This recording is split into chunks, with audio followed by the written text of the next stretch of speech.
Good morning.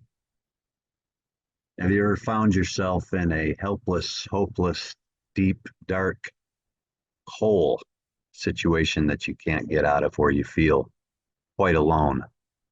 Well, I just experienced that. It was 1 week ago today that I found myself in a gas station parking lot on the ground, spitting up blood and not having control of my extremities. I got out of the car to get a glass of water and couldn't control my legs, couldn't control my body. My brain was saying, go towards the store.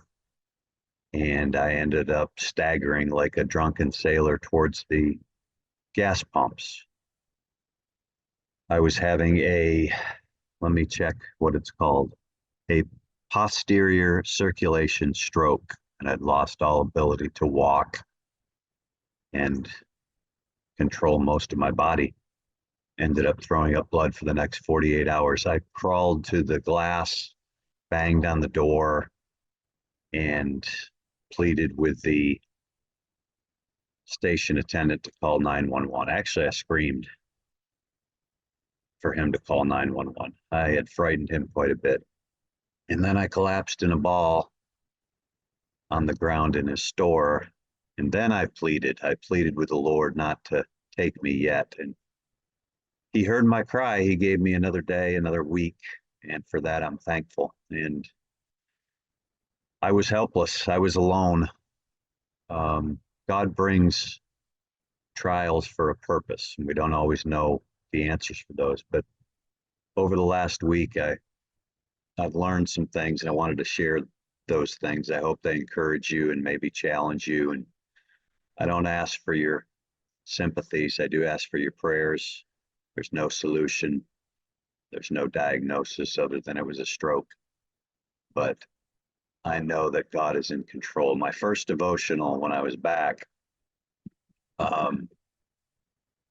was about King Asa in 2 Chronicles 16.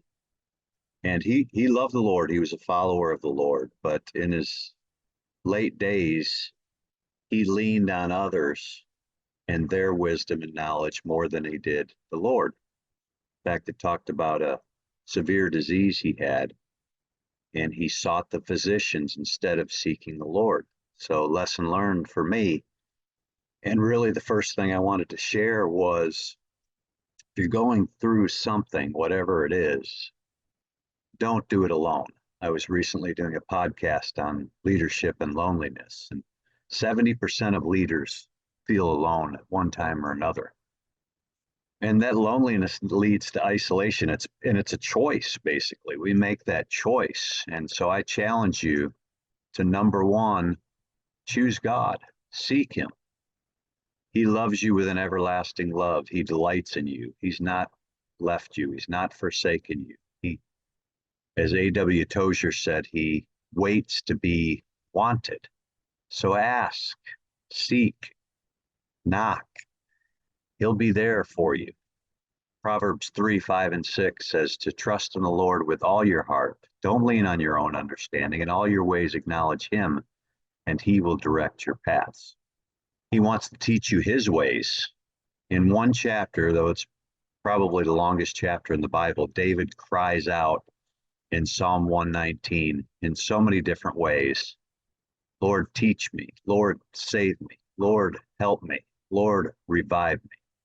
Save me, Lord. He has just a desperate cry. And so the first thing I wanted to just challenge you with is seek the Lord and don't do life alone. The second one is find other people that can help you along the way. Find or create a support group. Nothing wrong with counseling.